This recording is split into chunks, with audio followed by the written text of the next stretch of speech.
Eto na nga mga chong, marami tayong basketball updates. Coach Tim Cone, prangkang sinabi kung gaano kalaki ang chance ng Gilas sa Paris Olympics. Debut game ni Justin Brownlee sa Pelita Jaya. Nasa starting 5 agad na umatake si Justin Brownlee, unang puntos galing sa kanya. Pero matapos niyan ay agad na inilabas si Justin Brownlee at hindi na ipinasok sa buong first quarter. Second quarter, kayod na si Justin Brownlee. Ilang tip-in at second chance points ang naipasok. Kaya naman, burado agad yung malaking kalamangan ng Ran Simba at nakapagtatala na ng 10 points at 8 rebounds si Brownlee. Pagpasok ng third quarter, take-over mode itong si Justin Brownlee. Nakuha na ang rhythm sa laro, perimeter jumper, ganda pa ng setup, alley-oop niya kay KJ McDaniels. At tinapos nga ni Justin Brownlee ang kanyang debut game na may dala ang kanyang double-double performance na 14 points, 11 rebounds at 3 assists. Very impressive nga yung naging debut game nitong si Justin Brownlee sa Pelita Jaya. Dahil kahit limitadong minuto lang ang kanyang nakukuha, ay efficient at quality minutes nga ang isinusukli nito. At magandang sign nga yan para kay Justin Brownlee dahil hindi nga ito nakikitaan ng kalawang sa kanyang laro. Kaya naman i-expect natin na mas maganda pa ang magiging performance nitong si Justin Brownlee sa mga upcoming games pa ng Pelita Jaya sa Indonesia Basketball League. At magandang pagpapakondisyon nga yan kay Justin Brownlee para pagdating na Olympic qualifying tournament ay fit na fit itong maglaro para sa ating national team. Pati na rin sa Barangay Ginebra next season. Kayo mga chong, okay ba yung naging performance ni Justin Brownlee sa kanyang debut game sa Pelita Jaya?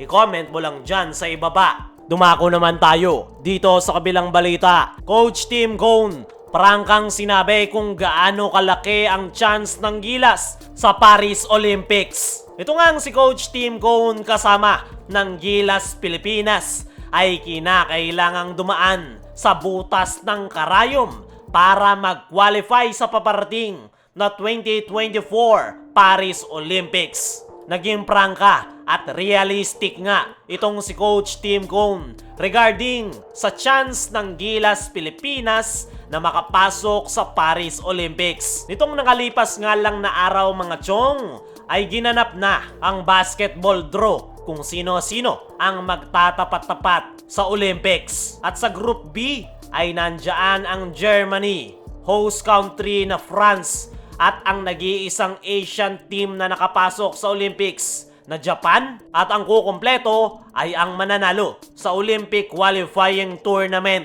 Pero bago nga natin tignan ang Olympics, ay kailangan pang ang dumaan ng Gilas Pilipinas sa Olympic qualifying tournament, kung saan makakalaban naman nila dyan ay ang number 6 world ranking na Latvia kasama ng 23rd world ranking na Georgia. At yan nga daw ang pinaghahandaan ngayon ng ating national team sa darating na June. At naging prangka nga itong si Coach Tim sa Gilas Pilipinas. Tutukan natin si Coach Tim sa report ni Katrina Alba ng One Sports ay ipapadala nga daw nila ang ating best 12 players. Pupunta nga daw sila ng Latvia with the idea na makuha ang panalo. Hindi nga raw magiging madali dahil number 6 in the world ang Latvia at 23rd naman ang Georgia. Napakahirap nga raw yan na assignment para sa kanyang kupunan,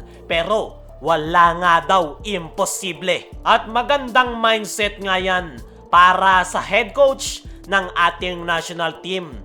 Kahit napakalabong manalo ng Gilas Pilipinas, ay nandoon pa nga rin yung alab ng kanilang puso na sumabay at target pa rin nilang makuha ang panalo kahit ano pa ang mangyari. Yan nga ang katangian ng isang napakagaling na head coach. At yan nga ang dahilan kung bakit si Coach Tim Cone ang perfect na head coach sa ating national team dahil hindi nga nito dinadown yung kanyang mga players, bagkus minomotivate niya pa nga ang mga ito na magpakita ng magandang performance para sa ating national team dahil meron nga silang winning mentality.